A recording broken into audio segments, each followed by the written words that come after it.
Hi everyone, welcome back. നമ്മുടെ law of ഏജൻസിയുടെ first part നിങ്ങൾ കണ്ടു കഴിഞ്ഞു. ഇത് സെക്കൻഡ് പാർട്ടാണ്. സെക്കൻഡ് പാർട്ടിൽ നമ്മൾ കവർ ചെയ്യുന്നത് എന്താണെന്ന് നോക്കാം. സെക്കൻഡ് പാർട്ടിൽ നമ്മൾ കവർ ചെയ്യുന്നത് ക്രിയേഷൻ ഓഫ് ഏജൻസി ആണ്. ഈ ക്രിയേഷൻ ഓഫ് ഏജൻസി 4 രീതിയിലാണ്. Okay, first is agency by express authority, രണ്ടാമത് ഏജൻസി ബൈ ഇംപ്ലൈഡ് അതോറിറ്റി. ഈ ഇംപ്ലൈഡ് അതോറിറ്റിക്ക് 3 സബ് ഡിവിഷൻ ഉണ്ട്. ബൈ എസ്റ്റോപ്പൽ ഉണ്ട്, ബൈ ഹോൾഡിംഗ് ഔട്ട് ഉണ്ട്, ബൈ നെസസിറ്റി ഉണ്ട്. അതിനുശേഷം മൂന്നാമത്തെ സബ് ഡിവിഷൻ എന്ന് പറയുന്നത് agency by operation of law and നാലാമത്തെ sub division agency by ratification. ഇങ്ങനെ 4 രീതിയിലാണ് ഒരു ഏജൻസി ക്രിയേറ്റഡ് ആവുന്നത്. അതാണ് നമ്മൾ ഈ സെഷൻ്റെ അകത്ത് കാണാൻ പോകുന്നത്. So let's begin. Creation of agency. Agency എന്ന് പറയുന്ന ഈ ഒരു റിലേഷൻഷിപ്പ്, ഈ ഒരു എഗ്രിമെന്റ്, അതായത് പ്രിൻസിപ്പളും ഏജന്റും തമ്മിലുള്ള ഈ എഗ്രിമെന്റ്, ഈ റിലേഷൻഷിപ്പ് ഇതെങ്ങനെയാണ് ക്രിയേറ്റഡ് ആവുന്നതെന്ന്, അതിന്റെ ഉത്ഭവം. ഓക്കെ, അതിനകത്ത് 4 മെത്തേഡ്സ് ആണ് എന്നുള്ളത്. 4 മോഡ്സ് ഇല്ലെങ്കിൽ 4 മെത്തേഡ് ഇല്ലെങ്കിൽ 4 രീതികളിലാണ് ഇത് ക്രിയേറ്റഡ് ആവുന്നത്. ആദ്യമായിട്ട് by express authority, by implied authority, by ratification, by operation of law. ഇത് നമ്മൾ കണ്ടായിരുന്നു, ഇത് നമ്മളിപ്പം പറഞ്ഞേ ഉള്ളൂ. ഇംപ്ലൈഡ് അതോറിറ്റിക്കകത്ത് 3 സബ് ഡിവിഷൻ ഉണ്ട്. By estoppel, by holding out, by necessity. നമുക്ക് കാണാം. ഓക്കെ, ആദ്യമായിട്ട് ഏജൻസി ബൈ എക്സ്പ്രസ് അതോറിറ്റി. ഓർത്തേക്കുക, agency by express authority section 186ഉം 187ഉമാണ് ഇതിനെപ്പറ്റി പ്രതിപാദിക്കുന്നത്. Agency by express authority arises when an express authority is given to the agent by spoken or written words. എങ്ങനെയാണ് ഇവിടെ പ്രിൻസിപ്പൽ ഏജന്റിന് അതോറിറ്റി കൊടുക്കുന്നത്? Express ആയിട്ടാണ് കൊടുക്കുന്നത്, അതായത് എക്സ്പ്രസ് ചെയ്യുന്നുണ്ട്. എക്സ്പ്രസ് ചെയ്യുക എന്ന് പറയുമ്പോഴത്തേക്കും ബൈ സ്പോക്കൺ വേർഡ്സ്, വാക്കുകളാൽ പറയുന്ന വാക്കുകൾ ക്ലിയർ ആയിട്ട് പറയുന്നു. നിനക്ക് ഞാൻ അതോറിറ്റി തരുന്നു ഇന്ന കാര്യം ചെയ്യാൻ വേണ്ടി, നീ എൻ്റെ ഏജന്റായിട്ട് ഇന്ന കാര്യം ചെയ്യണം എന്ന്, അല്ലെങ്കിൽ നീ എനിക്ക് വേണ്ടി ഇന്ന കാര്യം ചെയ്യണം എന്ന് പറഞ്ഞാലും മതി. മനസ്സിലായോ? So by words which are spoken or written. Written എന്ന് പറയുമ്പോഴത്തേക്ക് വേണമെങ്കിൽ എഴുതി കൊടുക്കാവുന്നതാണ്. You may do the following things എന്ന് പറഞ്ഞുകൊണ്ട് 1 2 3 4 5 6 on behalf of me. So on behalf of me എന്ന് പ്രിൻസിപ്പൾ പറയുമ്പോഴത്തേക്കും ഓട്ടോമാറ്റിക്കായിട്ട് ആ പറയുന്ന എഗ്രിമെന്റ് സെക്കൻഡ് പേഴ്സൺ ആക്സെപ്റ്റ് ചെയ്യുവാണെങ്കിൽ സെക്കൻഡ് പേഴ്സൺ എന്തായി മാറുന്നു? ഈ പറയുന്ന ഏജന്റായി മാറുന്നു. Is A clear? സോ ഇങ്ങനെയാണ് ഇവിടെ പ്രിൻസിപ്പളും ഏജന്റും തമ്മിലുള്ള റിലേഷൻഷിപ്പ് ക്രിയേറ്റഡ് ആവുന്നത്. എങ്ങനെയാണ്? By express authority. Express authority എന്ന് പറയുമ്പോൾ by words which are spoken or written. Is A clear? Clear അല്ലേ? ഓക്കെ, നമുക്ക് എൻ്റെ 1-2 എക്സാമ്പിൾസ് നോക്കാം. ഇത് വളരെ സിമ്പിൾ ആയിട്ടുള്ള കാര്യമാണ്, ഒട്ടും കോംപ്ലിക്കേഷൻ ഇല്ല ഈ ഒരു ഏരിയയിൽ. First one, appointing a lawyer to conduct a case is express agency. അല്ലെ, ലോയർ നമ്മൾ ക്ലിയർ ആയിട്ട് ഒരു എൻഗേജ്മെന്റ് ലെറ്റർ കൊടുക്കുന്നുണ്ട്. അതായത് ഇന്ന കാര്യം, ഇന്ന കേസ് നടത്താൻ വേണ്ടി ഇന്ന കാര്യങ്ങൾ ആണ് അതിൻ്റെ അകത്ത് ചെയ്യേണ്ടത് എന്ന് പറഞ്ഞുകൊണ്ട് ഒരു ലോയറിനെ അപ്പോയിന്റ് ചെയ്യുന്നു. ലോയറിനെ ഒരു ബിസിനസ് ഫേം അല്ലെങ്കിൽ ബിസിനസ് മാൻ അപ്പോയിന്റ് ചെയ്യുമ്പോഴത്തേക്കും ആ ബിസിനസ് മാൻ പ്രിൻസിപ്പൽ ആയിരിക്കും, ലോയർ ഏജന്റ് ആയിരിക്കും. അല്ലെ, സോ അങ്ങനെ ബൈ എക്സ്പ്രസ് ആയിട്ടുള്ള വേർഡ്സ് വഴിയായിട്ട് ഇൻ റൈറ്റിംഗ് കൊടുത്തു കഴിഞ്ഞാൽ അപ്പോയിന്റ് ചെയ്യാമല്ലേ. ഓക്കെ, ഇനി ഇതേ ലോയറിനോട് വേണമെങ്കിൽ പറയാമല്ലേ, ഓക്കെ ഞാൻ ലെറ്റർ ആയിട്ട് ടൈപ്പ് ചെയ്ത് തരുന്നില്ല, but you will be my lawyer എന്നുള്ളത് പറയാൻ പറ്റത്തില്ലേ? Is A clear? Okay, second example, P who. P എന്ന് പറയുന്നത് സാധാരണ നമ്മൾ പ്രിൻസിപ്പളിനാണ് ഡിനോട്ട് ചെയ്യുന്നത്. Okay, P who owns a shop appoints mister A to manage his shop. P principal, പുള്ളിക്കാരനൊരു ഷോപ്പുണ്ട്. Okay, appoints mister A to manage the shop എന്ന് പറയുമ്പോഴത്തേക്കും മിസ്റ്റർ എ സാധാരണ രീതിയിൽ മാനേജറാണ്. By executing a power of attorney in A's favour. എക്ക് വേണ്ടി എന്താ കൊടുക്കുന്നത്? ഒരു പവർ ഓഫ് അറ്റോർണി കൊടുക്കുന്നു. പവർ ഓഫ് അറ്റോർണി എന്ന് പറയുമ്പോഴത്തേക്കും ഫുൾ പവർ, ഓതറൈസേഷൻ ആണ് കൊടുക്കുന്നത്. എന്തിനു വേണ്ടി? മിസ്റ്റർ പി പ്രിൻസിപ്പലിന് വേണ്ടി ഏജന്റായിട്ട് ആക്ട് ചെയ്യാനുള്ള അതോറിറ്റി ഏത് വഴിയായിട്ടാണ്? ഒരു ഡീഡ്. ആ ഡീഡ് ഒരു ലെറ്റർ, ഒരു ഇൻസ്ട്രുമെന്റ്. ആ ഇൻസ്ട്രുമെന്റ് എന്ന് പറഞ്ഞാൽ ഏതാണ്? പവർ ഓഫ് അറ്റോർണി വഴിയായിട്ടാണ്. Okay. Here the relationship of principal and agent has been created between P and A by express authority. അല്ലെ, ആ എക്സ്പ്രസ് അതോറിറ്റി എങ്ങനെയാണ് വരുന്നത്? ഈ പറയുന്ന power of attorney. Power of attorney വഴിയായിട്ടാണ് ആ പറയുന്ന എക്സ്പ്രസ് അതോറിറ്റി ക്രിയേറ്റഡ് ആവുന്നത്. ഓക്കെ, ഇങ്ങനെ പവർ ഓഫ് അറ്റോർണി കിട്ടിക്കഴിയുമ്പോഴത്തേക്കും മിസ്റ്റർ എ എന്ന് പറയുന്ന ഏജന്റ് കസ്റ്റമേഴ്സുമായിട്ട് ഡീല് ചെയ്യുമ്പോഴത്തേക്കും ആരെയാണ് റെപ്രസെന്റ് ചെയ്യുന്നത്? പ്രിൻസിപ്പലിനാണ് റെപ്രസെന്റ് ചെയ്യുന്നത്. Is A clear? അന്ന് വരെ മിസ്റ്റർ എ മാനേജർ ആയിരുന്നു എന്ന് കരുതുക. ഈ പറയുന്ന എക്സ്പ്രസ് ആയിട്ട് പവർ ഓഫ് അറ്റോർണി കിട്ടിക്കഴിയുമ്പോഴത്തേക്കും he is representing mister P. He is representing Mr. P on behalf of Mr. P. He will be doing all the acts. Okay, അത് കസ്റ്റമേഴ്സിനോടാവാം, ഇനി മറ്റ് തേർഡ് പാർട്ടീസ്, ഈവൻ ബാങ്കിലെ കാര്യങ്ങൾ, ട്രാൻസാക്ഷൻ ഒക്കെ ആയിട്ട് ഇല്ലെങ്കിൽ ലീഗൽ ആയിട്ടുള്ള കാര്യങ്ങൾ ടേക്കപ്പ് ഒക്കെ ചെയ്യാൻ വേണ്ടി പവർ ഓഫ് അറ്റോർണി കൊടുക്കാവുന്നതാണ്. Is A clear? Power of attorney is an express document എന്നുള്ള ഓർത്തേക്കുക. So first one, agency by express authority. രണ്ടാമത്തത് ഏജൻസി ബൈ ഇംപ്ലൈഡ് അതോറിറ്റി. ഇത് കുറച്ച് കാര്യമായിട്ട് ശ്രദ്ധിച്ച് തന്നെ കേൾക്കേണ്ടതാണ്. Okay, agency by implied authority. Okay, an agency in which the authority to the agent arises from the conduct or behavior of the parties. I will repeat it again. An agency in which authority to the agent, ഈ ഏജന്റിന് authority കിട്ടിയാലല്ലേ ഏജന്റിന് ഏജന്റായിട്ട് act ചെയ്യാൻ പറ്റത്തുള്ളൂ. അല്ലെങ്കിൽ ഏതെങ്കിലും ഒരു വ്യക്തിക്ക് authority, agent ആയിട്ടുള്ള authority കിട്ടിയാലല്ലേ പുള്ളിക്കാരൻ act ചെയ്യാൻ പറ്റത്തുള്ളൂ. അങ്ങനെ ഈ അതോറിറ്റി എങ്ങനെയാണ് കിട്ടുന്നത് എന്നുള്ളതാണ്. arises from the conduct or behavior of the parties. ഈ പറയുന്ന ഇതിൻ്റെ അകത്തുള്ള പാർട്ടീസ് എന്ന് പറയുമ്പോഴത്തേക്കും ഫസ്റ്റ് പാർട്ടി ഉണ്ട്, സെക്കൻഡ് പാർട്ടി ഉണ്ട്. ഫസ്റ്റ് പാർട്ടി പ്രിൻസിപ്പളും സെക്കൻഡ് പാർട്ടി ഏജന്റും ആയിട്ടുണ്ട് എന്നത് കോൺട്രാക്ട് ഓഫ് ഏജൻസി ആയില്ലേ. ഈ ഫസ്റ്റ് പാർട്ടിയും സെക്കൻഡ് പാർട്ടിയുടെയും കോൺടാക്ട് ഇല്ലെങ്കിൽ ബിഹേവിയറിന്റെ അകത്തുനിന്ന് മറ്റുള്ളവർക്ക് മനസ്സിലാക്കിയെടുക്കാൻ പറ്റും എന്ത്, ഇവര് രണ്ടുപേരിൻ്റെ അകത്ത് ഒരാള് പ്രിൻസിപ്പളും മറ്റേ ആള് ഏജന്റും ആണ് എന്ന്. മനസ്സിലായോ? സോ ഇവരുടെ ബിഹേവിയറിന്റെ അകത്തുനിന്ന് മനസ്സിലാക്കിയെടുക്കുന്നു. ഓക്കെ, അതാണ് ഇംപ്ലൈഡ് എന്നുള്ള എൻ്റെ മീനിങ്. അതിന്റെ അർത്ഥം, അതായത് ഈ പറയുന്ന ബിഹേവിയർ ഇല്ലെങ്കിൽ ഇവർ രണ്ടുപേരും എങ്ങനെയാണ് ഡീൽ ചെയ്യുന്നത്, ഓക്കെ, അതിനെ മനസ്സിലാക്കി കഴിയുമ്പോഴത്തേക്കും അതിൻ്റെ അകത്തുനിന്ന് നമുക്ക് സംഗ്രഹിച്ചെടുക്കാൻ പറ്റും, അതിൻ്റെ അകത്ത് നമുക്ക് മനസ്സിലാക്കിയെടുക്കാൻ പറ്റും യെസ് ദർ ഇസ് ഏജൻസി എന്ന്. മനസ്സിലായോ? Second point, which can be inferred from the circumstances during ordinary course of dealing.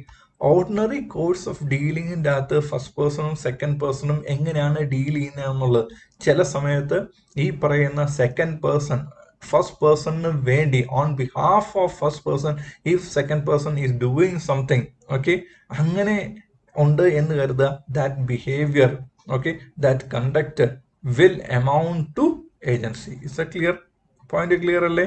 So it can be inferred from the circumstances during ordinary course of dealing. I will explain it further, don't worry. Okay, ഇനി ഇതിൻ്റെ അകത്ത് ഉള്ള ഒരു example നോക്കാം. Mister P owns a shop in Ernakulam. Okay, mister P എന്ന് പറയുന്നത് സാധാരണ നമ്മൾ പ്രിൻസിപ്പളിനെ ഡിനോട്ട് ചെയ്യുന്നതാണ്.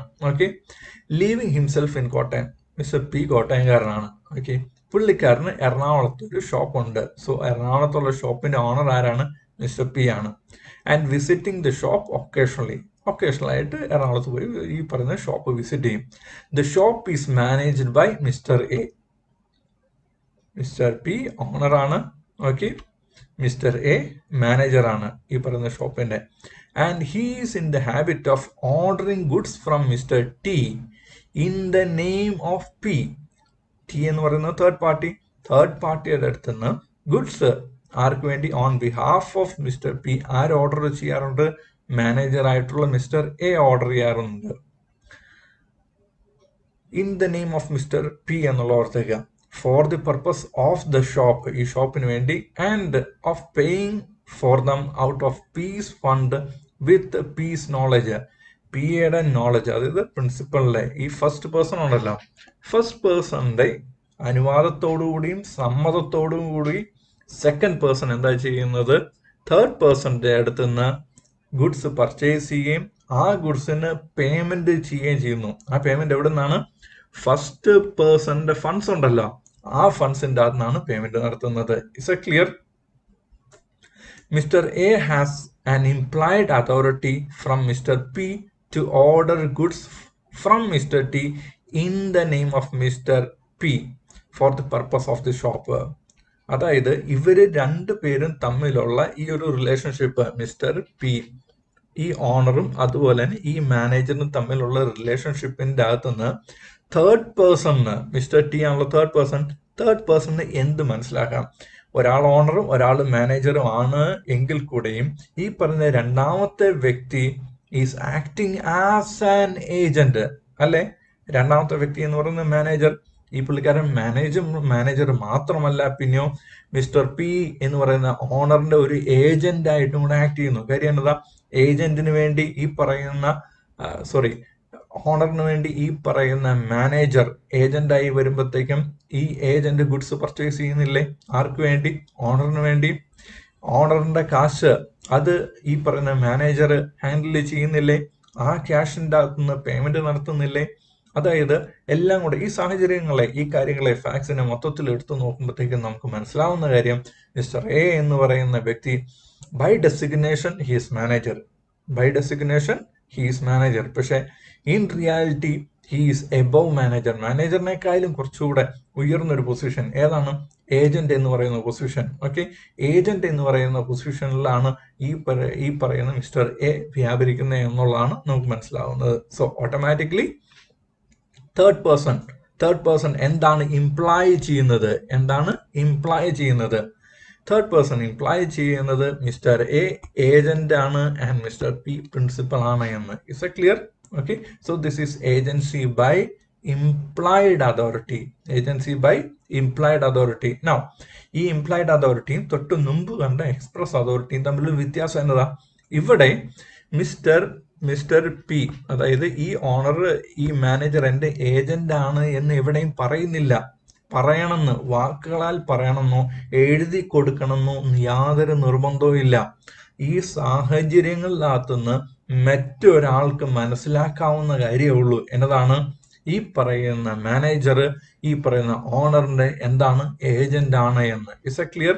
അങ്ങനെ മറ്റുള്ളവർക്ക്, തേർഡ് പാർട്ടീസിന്, ഔട്ട്സൈഡേഴ്സിന് മനസ്സിലാവുകയാണ് എന്ന് കരുതുക. എന്ത്? ഈ പറയുന്ന മാനേജർ ഏജന്റ് ആണ് എന്ന് കരുതുക. ഓക്കെ, അങ്ങനെയാണ് എന്ന് കരുതുക.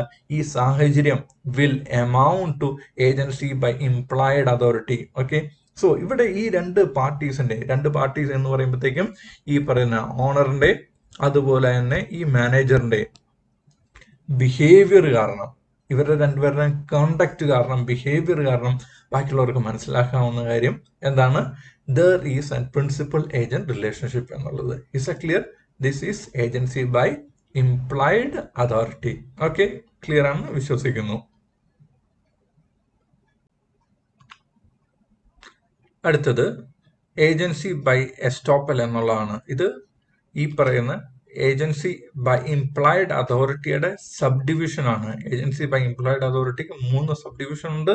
അതിൻ്റെ അകത്ത് ആദ്യത്തെ സബ് ഡിവിഷൻ ആണ് ഈ പറയുന്ന ഏജൻസി ബൈ എസ്റ്റോപ്പൽ എന്നുള്ളത്. Agency by estoppel arises when a person by his words or conduct induces third person to believe that a certain person is his agent. Okay, we'll read it further. Third persons who enter into agreement with that person are entitled to assume that the person who acts as agent has authority to represent the principal. മനസ്സിലാക്കാണല്ലോ? Don't worry. That is, here a person knowingly permits another person to act as his agent.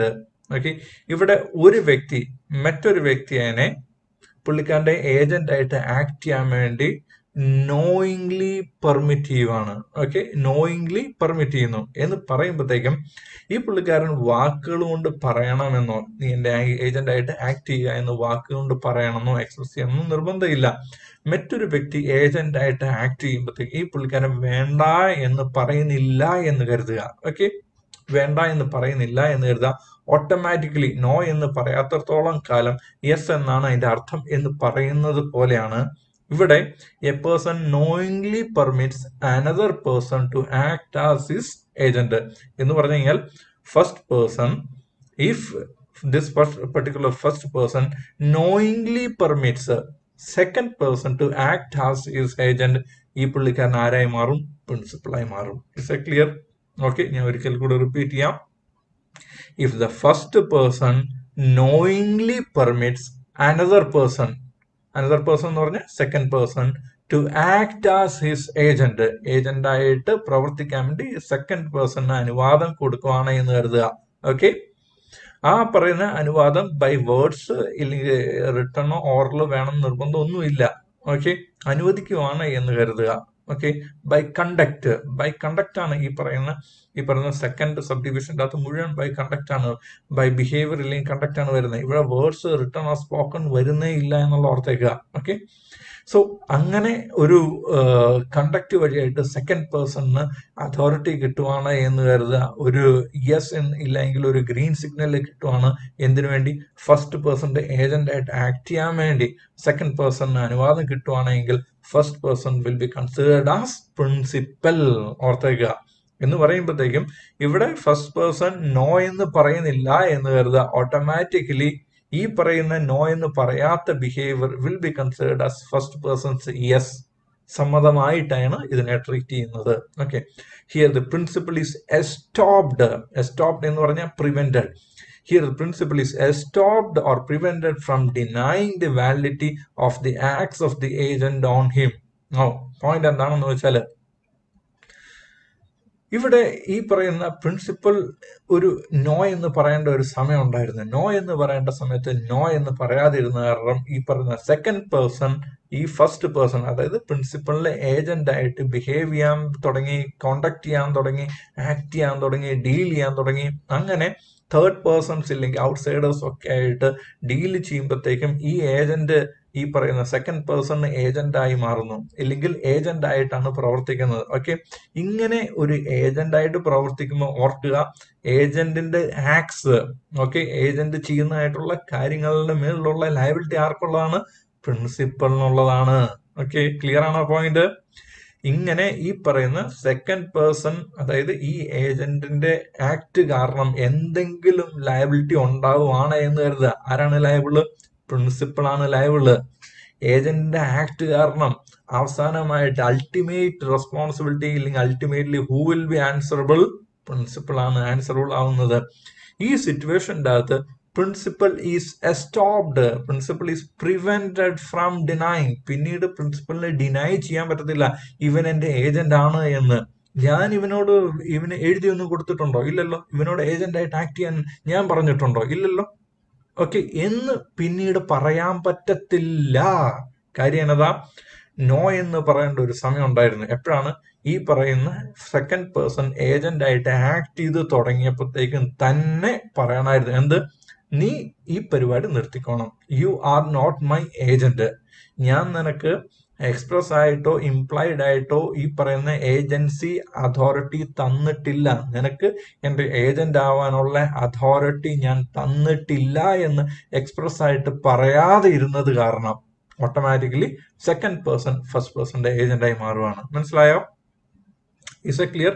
ഇതാണ് implied ആയിട്ട് കിട്ടുന്ന first sub division, agency by estoppel. We'll see an example. Mister A tells mister T, A എന്ന് പറയുന്ന agent tells mister T third person within the hearing of mister P. Hearing of mister P എന്ന് പറയുമ്പോഴത്തേക്കും ഈ mister A agent ഈ പറയുന്ന third പാർട്ടിയോട് പറയുവാണ്. Okay, പറയുന്ന സമയത്ത് ആരും കൂടെ അവിടെ ഉണ്ട്? ഈ പറയുന്ന ഫസ്റ്റ് പേഴ്സൺ ആയിട്ടുള്ള പ്രിൻസിപ്പിളും ഉണ്ട്. പ്രിൻസിപ്പിൾ ഇവിടെ സ്മൈലിങ് ചിരിച്ചുകൊണ്ട് നിൽക്കുവാണ്. ഓക്കെ, ഈ principal within the hearing of mister P that mister A is mister P's agent. എന്താണ്? എ എന്ന് പറയുന്നത് ആരുടെ ഏജന്റ് ആണ് എന്ന്? മിസ്റ്റർ പിയുടെ ഏജന്റ് ആണ് എന്ന് പറയുന്ന സമയത്ത് ഓക്കെ, ഇത് ആരോടാണ് പറയുന്നത്? ഈ പറയുന്ന തേർഡ് പാർട്ടിയോടാണ് പറയുന്നത്. ഇത് പറയുന്ന സമയത്ത് ഈ പ്രിൻസിപ്പിൾ ഇത് കേട്ടോണ്ടിരിക്കുവാണ്. എന്നതാ? പ്രിൻസിപ്പിള് കേട്ടോണ്ടിരിക്കുവാണ്. അതിനെ ഒബ്ജക്ട് ചെയ്യുന്നുണ്ടോ? ഇല്ല. Mister P does not object. ഇല്ലെങ്കിൽ he does not disagree or he does not contradict. അതിനെ അല്ല എന്ന് പറയുന്നില്ല. Is A clear?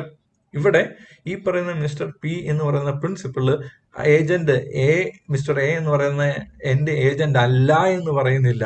Is A ക്ലിയർ? അങ്ങനെ അല്ല എന്ന് പറയാതിരുന്നത് കാരണം ഓട്ടോമാറ്റിക് ആയിട്ട് മിസ്റ്റർ ടി, അതായത് ഈ പറയുന്ന തേർഡ് പേഴ്സൺസിന് എന്താ മനസ്സിലായത്? ഈ പറയുന്ന മിസ്റ്റർ എ ആരുടെ ഏജന്റ് ആണെന്നുള്ളത്? പ്രിൻസിപ്പളിന്റെ ഏജന്റ് ആണെന്നുള്ളത് മനസ്സിലായില്ലേ? Is A clear? ഓക്കെ.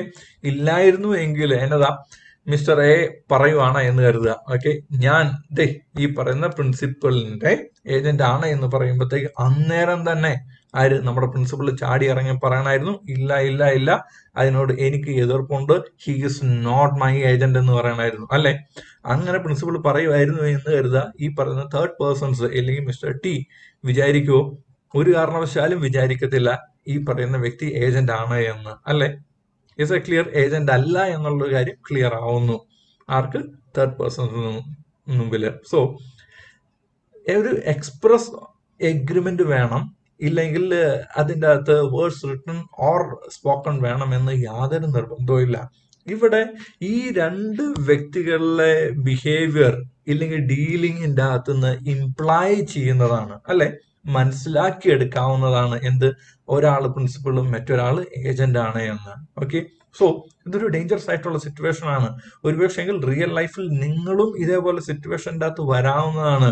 മറ്റൊരു വ്യക്തി നിങ്ങളുടെ ഏജന്റ് ആണ് എന്ന് പറയുമ്പോഴത്തേക്കും നോ എന്ന് പറയാൻ ഒരു മടി ചിലപ്പോഴെങ്കിൽ വിചാരിക്കാം, അല്ലെ? അങ്ങനെ ഒരു മടിച്ച് നിന്ന് കഴിഞ്ഞാൽ പറ്റുന്ന എന്നതാണ്, ഓട്ടോമാറ്റിക് ആയിട്ട് ഈ പറയുന്ന സെക്കൻഡ് പേഴ്സൺ ഫസ്റ്റ് പേഴ്സന്റെ ഏജന്റ് ആയി പോവാണ്. നോ എന്ന് പറയേണ്ടടുത്ത് നോ എന്ന് പറയണമെന്നുള്ളതാണ് എന്ത് പഠിപ്പിക്കുന്നത്? ഏജൻസി ബൈ എസ്റ്റോപ്പൽ പഠിപ്പിക്കുന്നത്. ഇല്ല എങ്കിൽ പിന്നീട് കാര്യങ്ങൾ മൊത്തത്തിൽ വഷളായി കഴിയുമ്പോഴത്തേക്കും പിന്നീട് ഈ പറയുന്ന പ്രിൻസിപ്പളിന് നോ എന്ന് പറയാൻ പറ്റുമോ? ഒരു കാരണവശാലും പറയാൻ പറ്റത്തില്ല. അതായത് പ്രിൻസിപ്പിൾ പറയേണ്ട സമയത്ത് പറയുന്നില്ല എന്ന് കരുതുക, അതാണ് ഈ പറയുന്ന ഹി ഈസ് നോട്ട് സ്പീക്കിംഗ് എന്നുള്ളത്. Then it will be really difficult. Later, Mr. T enters into contract with Mr. A on belief that Mr. A is agent of Mr. P. Okay, Mr. A agent ആണ് എന്ന് വിശ്വാസത്തോടു കൂടി ആരാണ് ഒരു കോൺട്രാക്റ്റിലേക്ക് enter ചെയ്യുന്നത്? ഈ പറയുന്ന ടി എൻ്റർ ചെയ്യുന്നു. ആരുമായിട്ടുള്ള കോൺട്രാക്റ്റ് ആണ്? കോൺട്രാക്ട് പ്രൈമറിലി ഇവര് രണ്ടുപേരും തമ്മിലുള്ള കോൺട്രാക്റ്റ് ആണ്. ഈ കോൺട്രാക്റ്റ് ആണ് പ്രൈമറി ആയിട്ട് എൻ്റർ ചെയ്യുന്ന എങ്കിൽ കൂടെയും അതിന്റെ അൾട്ടിമേറ്റ് ആയിട്ടുള്ള റെസ്പോൺസിബിലിറ്റി ഇല്ലെങ്കിൽ ലയബിലിറ്റി ആർക്കുള്ളതാണ്? ഈ പറയുന്ന പ്രിൻസിപ്പളിനുള്ളതാണ്. Is A clear? Mr. P is liable to Mr. T on the contract entered into by Mr. A. Mr. A എന്ന് പറയുന്ന ഈ ഏജന്റ് എൻ്റർ ചെയ്ത കോൺട്രാക്റ്റിന്റെ മുകളിൽ അൾട്ടിമേറ്റ് ആയിട്ടുള്ള ലയബിലിറ്റി ആരുടെയാണ്? പ്രിൻസിപ്പളിൻ്റെതാണ്. ഓക്കെ, പ്രിൻസിപ്പളിന് പിന്നീട് പറയാൻ പറ്റത്തില്ല ഞാനൊന്നും പറഞ്ഞില്ല, ഞാൻ അങ്ങനെ ഒരു വാക്ക് പോലും ഇവൻ എന്റെ ഏജന്റ് ആണെന്ന് ഞാൻ പറഞ്ഞില്ലല്ലോ, ഇല്ലെങ്കിൽ ഞാൻ എഴുതി തന്നിട്ടില്ലല്ലോ എന്ന് പറയാൻ പറ്റുമോ? ഒരു കാരണവശാലും. അത് പറഞ്ഞിട്ട് യാതൊരു കാര്യമില്ല. കാരണം he has implied that agent Mr. A is agent of Mr. P. Is that clear? Mr. P is stopped from denying the validity of the acts of Mr. A. Okay, ഒരു കാരണവശാലും പിന്നീട് പറയാൻ പറ്റത്തില്ല ഇത് ഈ വ്യക്തി എന്റെ ഏജന്റ് അല്ല എന്ന് ഒരു കാരണവശാലും പിന്നീട് പറയാൻ പറ്റത്തില്ല. ഈ പറഞ്ഞ ഏജന്റിന്റെ എല്ലാ ആക്ട്സിന്റെ മുകളിൽ ആർക്കാണ് ബൈൻഡിങ് ഉള്ളത്? Principal will be bounded by that. Okay, അതിന്റെ റെസ്പോൺസിബിലിറ്റി ആർക്കുള്ളതായിരിക്കും? പ്രിൻസിപ്പളിനുള്ളതായിരിക്കും എന്നുള്ള ഓർത്തേക്കുക. Hope you got to understand this. ഇനി അടുത്തത് ഏജൻസി ബൈ ഹോൾഡിംഗ് ഔട്ട് ആണ്. Agency by holding out. Okay, ഇവിടെയും കാര്യങ്ങൾ ഒന്നും പറയേണ്ട കാര്യമില്ല. ഓക്കെ, സാഹചര്യങ്ങളുടെ ബേസിസിലാണ് ഒരു വ്യക്തി മറ്റൊരു വ്യക്തിയുടെ ഏജന്റായി മാറുന്നത്. Is A clear? Agency by holding out നോക്കാം എങ്ങനെയാണെന്നുള്ളത്. Agency by holding out arises when, എപ്പോഴാണ് അത് അറൈസ് ചെയ്യുന്നത് എന്നുള്ളത്? എ പ്രിയോർ പോസിറ്റീവ്, പ്രിയോർ എന്ന് പറയുമ്പോഴത്തേക്കും ഇതിന് മുമ്പ് നടന്നിട്ടുള്ള കാര്യങ്ങളുടെ ബേസിസിലാണ് ഇവിടെ. Okay, a prior positive or affirmative act or conduct on the part of പ്രിൻസിപ്പലിന്റെ ഭാഗത്തു നിന്നുള്ള പോസിറ്റീവ് ആയിട്ടുള്ള ആക്ട് അല്ലെങ്കിൽ അഫർമേറ്റീവ് എന്ന് പറഞ്ഞാൽ കൺഫർമേറ്റീവ് ആയിട്ട് കൺഫേം ചെയ്യുന്നതായിട്ടുള്ള ഒരു ആക്ട് മതി. On the part of the principal may lead another person എന്ന് പറയുമ്പോഴത്തേക്കും may lead third person to believe that there is an agent principal relationship. Okay, അതായത് ഇവിടെ ഈ പറയുന്ന പ്രിൻസിപ്പൾ ഉണ്ട്, ഓക്കെ, ഫസ്റ്റ് പേഴ്സൺ പ്രിൻസിപ്പൾ ഉണ്ട്, സെക്കൻഡ് പേഴ്സൺ ഏജന്റ് ഉണ്ട്. ഇവര് പ്രിൻസിപ്പളും ഏജന്റും റിലേഷൻഷിപ്പ് എക്സ്പ്രസ് ആയിട്ടുള്ള റിലേഷൻഷിപ്പ് ഇല്ല എന്ന് കരുതുക. അങ്ങനെയാണെങ്കിൽ ഫസ്റ്റ് പേഴ്സൺ സെക്കൻഡ് പേഴ്സൺ എന്ന് പറയാം. ഓക്കെ, ഫസ്റ്റ് പേഴ്സണും സെക്കൻഡ് പേഴ്സണും തമ്മിലുള്ള ഈ പറയുന്ന ബിഹേവിയർ ഇല്ലെങ്കിൽ കണ്ടക്ട്, ഓക്കെ, പ്രിയോർ പോസിറ്റീവ് ആയിട്ടുള്ള അഫർമേറ്റീവ് ആയിട്ടുള്ള കണ്ടക്ട്, അതായത് കണ്ടിന്യൂസ് ആയിട്ട് ഈ പറയുന്ന സെക്കൻഡ് പേഴ്സൺ ഫസ്റ്റ് പേഴ്സണിനെ റെപ്രസെന്റ് ചെയ്യുവാണ് എന്ന് കരുതുക. സെക്കൻഡ് പേഴ്സൺ ഫസ്റ്റ് പേഴ്സണിനെ റെപ്രസെന്റ് ചെയ്യുവാണ് എന്ന് കരുതുക. On behalf of first person if second person is acting continuously and if first person is not objecting, അങ്ങനെയാണെങ്കിൽ ഓട്ടോമാറ്റിക് ആയിട്ട് second person will hold out that he is agent of first person. Is that clear? അങ്ങനെ second person when he holds out that he is agent of first person will be principal and second person will be agent. Okay, ഏത് ആംഗിളിൽ? Agency by holding ഔട്ടിന്റെ ആംഗിളിൽ. So ഇത് കുറച്ചുകൂടെ dangerous ആയിട്ടുള്ളതല്ലേ? Okay, will see an example. Mister P എന്ന് പറയുന്നത് നമ്മുടെ first person. Okay, Mr. P regularly purchases goods for him through his servant. Okay, Mr. A ആണ് സെർവന്റ്. ഓക്കെ, പുള്ളിക്കാരൻ സെർവന്റ് ആണെന്നുള്ള ഓർത്തേക്കാം. On cash and credit from mister T, അതായത് third party. Okay, third party mister T ഈ ടിയുടെ അടുത്തുനിന്ന് ക്യാഷിലും ക്രെഡിറ്റിലും ചില സമയത്ത് കാശുണ്ടെങ്കിൽ കാശ് കൊടുത്തുവിടും, ഇല്ല എങ്കിൽ കടത്തിൽ മേടിച്ചുകൊണ്ട് വരാൻ പറയുന്നു. ഓക്കെ, എന്നിട്ട് കുറച്ച് കഴിയുമ്പോഴത്തേക്കും ഈ പറയുന്ന സെർവന്റിന്റെ കയ്യിൽ കാശ് കൊടുക്കുന്നു, ആ കടം വീട്ടുന്നു. ഓക്കെ, സോ ഇത് കണ്ടിന്യൂസ് ആയിട്ട് നടന്നുകൊണ്ടിരിക്കുവാണ്. ഇന്നോ ഇന്നലെയോ തുടങ്ങിയ പർച്ചേസ് അല്ല, ആഴ്ചകളായി, മാസങ്ങളായി, കൊല്ലങ്ങളായിട്ട് ആര്? മിസ്റ്റർ എ എന്ന് പറയുന്ന ഈ സെർവന്റ് ആരെ റെപ്രസെന്റ് ചെയ്തുകൊണ്ടാണ്? മിസ്റ്റർ പി എന്ന് പറയുന്ന പ്രിൻസിപ്പലിനെ റെപ്രസെന്റ് ചെയ്തുകൊണ്ട് എവിടെ പോയി? മിസ്റ്റർ ടിയുടെ കടയിൽ പോയി സാധനങ്ങൾ മേടിച്ചുകൊണ്ടിരിക്കുവാണ് എന്ന് കരുതുക. Okay, in such situation Mr. T third party is entitled to believe that Mr. P's servant is agent of Mr. P. ഈ പറയുന്ന പിയുടെ സെർവന്റ് എന്ന് പറയുന്ന ആരാ? Mister A. പുള്ളിക്കാരന്റെ സെർവന്റ് മാത്രമല്ല, പിന്നെയും പുള്ളിക്കാരന്റെ ഏജന്റും കൂടെ ആണ് എന്നുള്ള ഒരു കാര്യം പുള്ളിക്കാരന് ബോധ്യപ്പെടുന്നു, മനസ്സിലാവുന്നു. Is A clear? മനസ്സിലായോ? കാര്യം ക്ലിയർ അല്ലേ? സോ ഇത് സംഭവിക്കുന്നത് ബൈ ഹോൾഡിംഗ് ഔട്ട് സംഭവിക്കുന്നത് ജസ്റ്റ് ഒരു ഇൻസ്റ്റന്റ് ആയിട്ട് ഇപ്പം തന്നെ എന്നുള്ളതല്ല. ഹോൾഡിംഗ് ഔട്ട് പാസ്റ്റ് ആയിട്ടുള്ള ആക്ടിവിറ്റീസ്, കൺഫർമേറ്റീവ് ആയിട്ടുള്ള ആക്ടിവിറ്റീസിന്റെ ബേസിസിലാണ് ഈ പറയുന്ന തേർഡ് പാർട്ടി തീരുമാനിക്കുന്നത്. എന്ത്? ഒരു വ്യക്തി എന്ന് പറയുമ്പോഴത്തേക്ക് ഈ പറയുന്ന second person is the agent of first person എന്നുള്ളത്. Is A clear?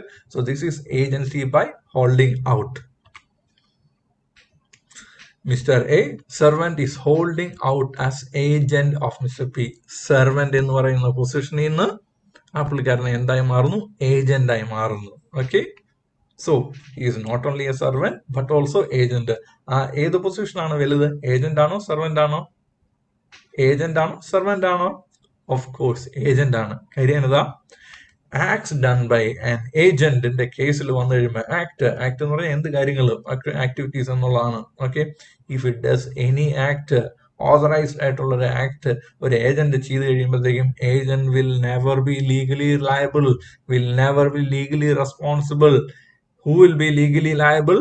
The principal. കാര്യം എന്നാ? പ്രിൻസിപ്പലിന് വേണ്ടിയാണ് ഈ ഏജന്റ് ഈ പറയുന്ന ആക്ടിവിറ്റി ചെയ്തത് എന്നുള്ളത് ഓർത്തേക്കുക. Is A clear? Let's proceed further. Okay, further ഇങ്ങനെ ഒരു സിറ്റുവേഷൻ സംഭവിച്ചു എന്ന് കരുതുക. ഇതാണ് ഇപ്പം ഈ കോണ്ടെക്സ്റ്റിന്റെ അകത്ത്. Further, if on one day Mr. P pays cash to Mr. A, P എന്ന് പറയുന്ന പ്രിൻസിപ്പല് ഏജന്റിന് ക്യാഷ് കൊടുക്കുന്നു. എന്തിനു വേണ്ടിയാണ് ക്യാഷ് കൊടുക്കുന്നത്? To purchase goods. എവിടുന്ന്? ഈ പറയുന്ന മിസ്റ്റർ ടിയുടെ അടുത്ത് പോയി ഗുഡ്സ് പർച്ചേസ് ചെയ്യാൻ വേണ്ടി ക്യാഷ് കൊടുക്കുകയാണ്. ഓക്കെ, മിസ്റ്റർ എ എന്ന് പറയുന്ന ഏജന്റ് മിസ്അപ്രോപ്രിയേറ്റ്സ് ദ മണി. എന്നതാ? മിസ്അപ്രോപ്രിയേറ്റ്സ്, ഇവിടെ ബ്രേക്ക് ഇല്ലെങ്കിൽ ബ്രീച്ച് ഓഫ് ട്രസ്റ്റ് ഉണ്ട് അല്ലെ. ഈ പറയുന്ന വിശ്വാസത്തിന്റെ മേളിലാണല്ലോ ഈ പറയുന്ന സെർവന്റ് ഏജന്റായി മാറിയത്. ഇല്ലെങ്കിൽ ഈ വ്യക്തിയെ ഏജന്റ് എന്ന് പറയുന്ന ഒരു പൊസിഷനിലേക്ക് ഓട്ടോമാറ്റിക് ആയിട്ടെങ്കിലും വരുന്നത് വിശ്വാസം. ഓക്കെ, ഈ വിശ്വാസം നഷ്ടപ്പെടാനുള്ള ഒരു സാഹചര്യം ഉണ്ടാവുന്നു. ആ സാഹചര്യം എന്നതാണ് ഈ പറയുന്ന സെർവന്റ്, ഈ പറയുന്ന ഏജന്റ് എന്നാ ചെയ്യുന്നു, പുള്ളിക്കാരന്റെ പ്രിൻസിപ്പലിന്റെ അടുത്ത് നിന്ന് കിട്ടിയ കാശ് മറ്റു കാര്യങ്ങൾക്ക് വേണ്ടി വിനിയോഗിക്കുന്നു. ഓക്കെ, മറ്റു കാര്യങ്ങൾക്ക് തെറ്റായിട്ടുള്ള രീതിയിൽ വിനിയോഗിക്കുന്നു. പുള്ളിക്കാരന്റെ പേഴ്സണൽ ആയിട്ടുള്ള ആവശ്യങ്ങളോ ഇല്ലെന്ന് വെച്ചാൽ ഫ്രോഡ് എന്ന് വിചാരിച്ചാൽ മതി. ഓക്കെ, എന്തെങ്കിലും ഒരു ഫ്രോഡ് കാണിക്കുന്നു. ഓക്കെ, അതായത് ഈ കാശ് അടിച്ചു മാറ്റുന്നു എന്ന് വിചാരിക്കുക. Okay, and purchases goods on credit from mister T, അതായത് കാശ് കൊടുത്ത് മേടിക്കാൻ പറഞ്ഞുകൊണ്ട് കിട്ടിയ കാശ് പുള്ളിക്കാരന്റെ പോക്കറ്റിലാക്കുന്നു എന്ന് വിചാരിക്കുക. എന്നിട്ട് ടി, അതായത് തേർഡ് പാർട്ടിയുടെ അടുത്ത് പോയിട്ട് ക്രെഡിറ്റില് കടത്തില് സാധനങ്ങൾ മേടിക്കുന്നു. ഓക്കെ, ഈ സിറ്റുവേഷൻ്റെ അകത്ത് മിസ്റ്റർ ടി, അതായത് തേർഡ് പാർട്ടി എങ്ങനെ അറിയുന്നത് ഈ പുള്ളിക്കാരൻ ഏജന്റ് കാശ് അടിച്ച് മാറ്റുകയോ ഇല്ലയോ എന്നുള്ളത്? അത് അറിയാൻ എന്തെങ്കിലും മാർഗമുണ്ടോ? ഇല്ലല്ലോ. സോ പൂർണ്ണ ബോധ്യത്തോടുകൂടിയും നിഷ്കളങ്കമായിട്ടുള്ള മനസ്സിൽ, ഇല്ലെന്ന് വെച്ചാൽ ഒരു തെറ്റൊന്നും അതിൻ്റെ അകത്ത് കാണാത്തത് കാരണം മിസ്റ്റർ ടി എന്നാ ചെയ്യുന്നത്, ഏജന്റ് വന്ന് ആവശ്യപ്പെടുന്ന സാധനങ്ങൾ കടത്തിൽ കൊടുക്കുന്നു. Okay, it's a clear, this is situation. അങ്ങനെ വന്നു കഴിയുമ്പോഴത്തേക്കും ഓക്കെ, പ്രിൻസിപ്പൽ ആംഗിൾ ഈ സാധനങ്ങൾക്ക് ഓൾറെഡി പ്രിൻസിപ്പൽ ക്യാഷ് കൊടുത്തല്ലേ അല്ലേ? ഈ ക്യാഷ് ഈ പറയുന്ന തേർഡ് പാർട്ടിക്ക് കിട്ടിയിട്ടുണ്ടോ? ഇല്ല. നോ. സപ്പോസ് ഈ സിറ്റുവേഷൻ ഒരു പ്രശ്നത്തിലേക്ക് പോവുകയാണ് എന്ന് കരുതുക. തേർഡ് പാർട്ടി നാളെ ഈ പറയുന്ന പ്രിൻസിപ്പലിന്റെ അടുത്ത് ചോദിക്കുവാണ് എന്ന് കരുതുക, എനിക്ക് ഇതിന്റെ ക്യാഷ് തരണം എന്ന് പറയുന്നു. ഓക്കെ, അന്നേരത്തേക്കും പ്രിൻസിപ്പൽ പറയുന്നു, ഞാൻ ക്യാഷ് ഓൾറെഡി കൊടുത്തു വിട്ടതല്ലേ, ഞാൻ മിസ്റ്റർ എ എന്ന് പറയുന്ന എന്റെ സെർവന്റ് കാശ് കൊടുത്തു വിട്ടതല്ലേ, അത് നിനക്ക് കിട്ടിയില്ലേ? ഇല്ല, കിട്ടിയില്ല എന്ന് പറയുന്നു. ഓക്കെ, മിസ്റ്റർ ടി പറയുന്നു, എനിക്ക് ആ കാശ് കിട്ടിയിട്ടില്ല. അങ്ങനെ ആകുമ്പോഴത്തേക്കും ഈ പ്രിൻസിപ്പലിന് പറയാൻ പറ്റുമോ, അത് എന്റെ പ്രശ്നമല്ല, ഞാൻ കാശ് കൊടുത്തു വിട്ടതാണ്, ഞാൻ ഒരിക്കൽ കാശ് തന്നാണ്, ഇനി എൻ്റെ അടുത്ത് ചോദിക്കരുത് എന്ന് പറയാൻ പറ്റുമോ? ഒരു കാരണവശാലും പറ്റത്തില്ല. കാര്യം എന്നതാ, വെറും സാധാരണ ഈ പറയുന്ന സെർവന്റ് ആയിരുന്ന മിസ്റ്റർ എനെ ബൈ ബിഹേവിയർ, ബൈ കണ്ടക്ട് എന്താക്കി മാറ്റി? ഏജന്റ് ആക്കി മാറ്റി. അങ്ങനെ ഏജന്റ് ആയി കഴിഞ്ഞു കഴിഞ്ഞാൽ ഈ പറയുന്ന ഏജന്റിന്റെ എല്ലാ കാര്യങ്ങൾക്കും ആരാണ് റെസ്പോൺസിബിൾ ആയിട്ടുള്ളത്? ഈ പ്രിൻസിപ്പൽ ആണ്. It's a clear? ഓക്കെ, ഈ സിറ്റുവേഷൻ്റെ അകത്ത് ഈ പറയുന്ന തേർഡ് പാർട്ടിക്ക് കാശ് കൊടുത്തേ തീരൂ. ആര് കൊടുക്കണം? ആദ്യം മിസ്റ്റർ പി എന്ന് പറയുന്ന പ്രിൻസിപ്പൽ കൊടുക്കണം.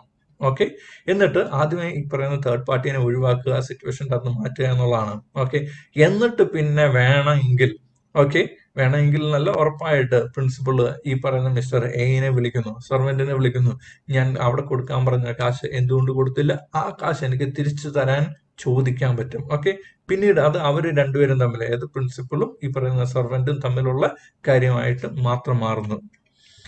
Mr. T can recover the price of goods from Mr. P. Mr. T എന്ന് പറയുന്ന third party can recover the price of the goods from principal because Mr. P, അതായത് principal, had held out Mr. A as his agent on earlier occasions. ഇതിന് മുമ്പുള്ള ഒക്കേഷൻസിന് ആരെ? Mister എനെ agent ആയിട്ട് ആര് ചിത്രീകരിച്ചായിരുന്നു? ഈ പറയുന്ന പ്രിൻസിപ്പൽ ചിത്രീകരിച്ചായിരുന്നു. മനസ്സിലായോ? Okay, so this is agency by holding out. Yes, agency by implied authorityയുടെ സബ്ഡിവിഷൻസ് ആണ് നമ്മൾ കണ്ടുകൊണ്ടിരിക്കുന്നത്. ആദ്യത്തെ രണ്ടെണ്ണം കഴിഞ്ഞു, മൂന്നാമത്തെ സബ്ഡിവിഷൻ. ഓക്കെ, അങ്ങനെ 3 സബ്ഡിവിഷൻ ആണ്. ഇതിന്റെ മൂന്നാമത്താണ് ഏജൻസി ബൈ നെസസിറ്റി എന്നുള്ളത്. എന്താണ് agency by necessity? Okay, sometimes extraordinary